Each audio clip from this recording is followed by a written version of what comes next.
Hello, and welcome to Archives and Records Simplified. These videos are aimed at people looking for basic knowledge about archives and records management, although at times I will also touch slightly on information and library science. These videos are designed to provide bite-sized chunks, which means that almost every video will be less than 15 minutes. These videos are honestly for everyone, and comments and suggestions are always more than welcome. About me, Sean McMillan, I'm an archivist based in London, and you can learn more about me via my LinkedIn profile, to which there is a link posted below. And I'll also post a transcript and notes also if you struggle at any point to understand my accent. And lastly, if you enjoy these videos, I would be extremely grateful if you could kindly like, subscribe and share. Thanks again. Okay, so this video is a guide to volunteering and finding opportunities.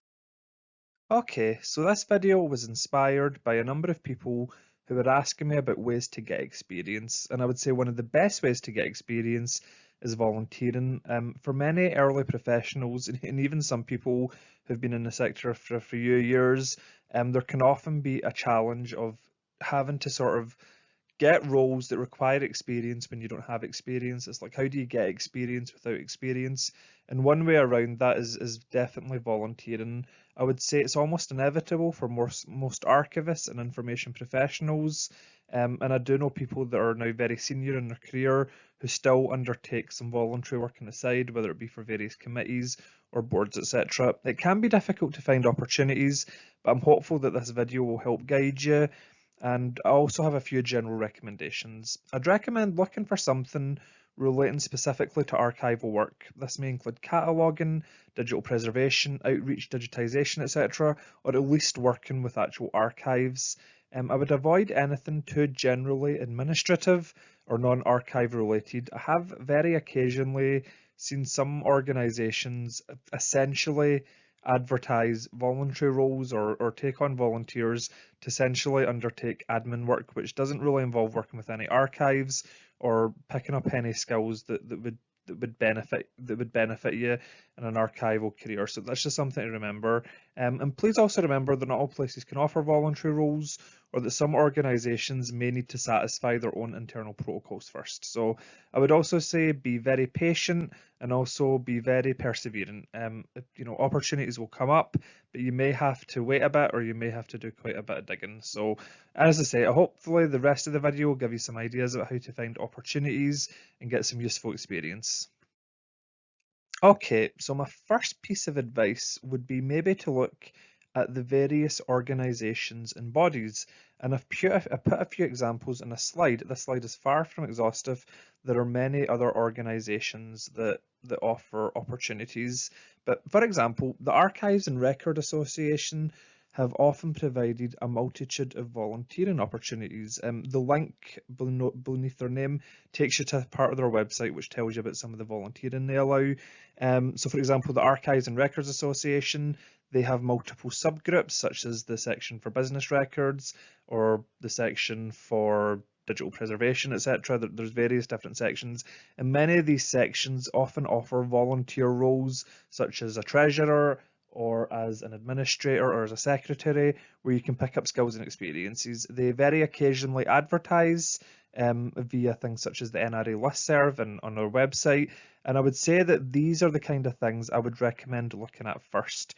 These are roles which were designed for volunteers, where you'll probably have had a predecessor, where you'll probably be working with other volunteers, and where there's maybe even things already written, such as a handbook or a guidance document in place. Another example would be the National Archives. They also offer some volunteer opportunities every now and then. And again, there's a section on their website that you can follow and look into. The Society of American Archivists are the same. There's a section in their website where you can look into their volunteer program. I think I've not been through it myself, but I think you can essentially register an interest in something and see what opportunities come up. And then, of course, another example might be the International Council on Archives. They also advertise in volunteer opportunities. In fact, At the time of publication, which is January the 30th, 2021, I think there was something up where they were looking for a translator. So as I say, I would look at some of the main organisations and bodies, maybe look for any volunteer or opportunities there and seeing what comes of it. And that's probably the first place I would recommend looking if possible. Okay, so my next piece of advice is to keep an eye on message boards and also some really useful social media sites. So message boards and social medias can often be fantastic places where you can see roles advertised, and they can also be a place where you can advertise yourself also. So for example, some organizations may post up that they're looking for a volunteer on a certain mailing list or a listserv, and there's an opportunity for you to follow up on that. But also, sometimes these mailing lists or these spaces can also be a place for you also to say that you're looking for work, and you never know who might see it. So again, this is far from an exhaustive list. Many other options do exist, but I'll just give you a few examples. The NRA listserv is probably the most important one in the UK. This is a mailing list or a listserv for people based in the United Kingdom with an interest in archives and records management. I've seen a number of volunteer roles advertised there from various organisations, such as including the Royal College of Physicians, etc. Various roles which can be done remotely, which I think is quite significant at this time. Another example would be ARA Discord, so you can access this via the ARA website. This is a group this is essentially a Discord portal where you can meet and interact with our archivists. I think there's a subgroup in that Discord for career resilience. That's somewhere where, again, if you're looking for volunteers or you're looking to volunteer, that's somewhere where you might ask for advice. There's also a few Facebook groups that I'd recommend. So there's organisations such as the Archivist think tank. That's a very North American based group. Occasionally I've seen stuff posted there, and then another maybe more general group in Facebook is Library and Information Science Jobs Only. One thing that might be really good to mention in addition to this video is another video I did about useful social media sites to follow. I think I'll put a link for that video in the description below. But yeah, essentially message boards and social media can also be another fantastic place to find opportunities and also advertise yourself. I don't think there's any harm in putting a flag up and saying that you're available and seeing what comes about, because you honestly never know. Okay, and then there's also what I would call the direct approach. And this is essentially contacting organisations directly and asking for any opportunities. So this might be a university that's quite close to you that has an archive, a number of universities do, or it might mean contacting your local records office or someone at your local council looking for opportunities. What I would say is if you're based in the UK, one really useful resource is the Archon directory, which can help you find archives nearby and also archives that suit you. So the Archon directory is a sort of interactive map of all the archives based in the UK. And what you can do is you can filter by, well, first of all, filter by location, but you can also filter by archive type. So you can filter, for example, to find only corporate archives, and if that's something you're really interested in, I would probably get in touch. If you're not based in the UK, I would still recommend looking at it because I think a number of opportunities are now moving to remote work. So for example, if you're based in the United States or Canada and you're maybe looking for experience working with a very specific type of archive, and that archive only exists in the UK, you never know what you can do remotely. So I would always recommend taking a look. If you do decide to approach an archive, I would recommend roughly mentioning the following. I would recommend what you want from volunteering, your interests, maybe a little bit about your background, and any relevant skills or experience you have. I think that can be quite useful as well. I would recommend that you approach a few organisations, maybe have a list, because some organisations, they might not have any opportunities or they might not be able to get back to you very quickly. Many organisations currently, again, at the time of talking, aren't actually operational at the moment, so your email might be in an inbox for a few months. So as I say, I would have a few options available, and I would look at the ones that suit you the most and maybe work down a list. Another thing I would say is do try tailor your emails. Although it's not the same as applying for a job, you know, it can be good to get into certain practices. Whenever you apply for a job, it's often recommended that you tailor your application as much as possible, and I think that that advice is also applicable here. Okay, and on that note, here is an example email to a fictional dog archive. So just to be clear, this email that I've written is completely fictional, it's completely made up. This is just some of the things that I would be inclined to say if I was approaching an archive for voluntary experience. So first of all, hello, my name is Charlie Baker. That is a completely made up person. I am a recent graduate who has just obtained a degree in English. So here you're given a little bit of information about your background and your experience. I am interested in undertaking some voluntary work in preparation for my master's in archival science.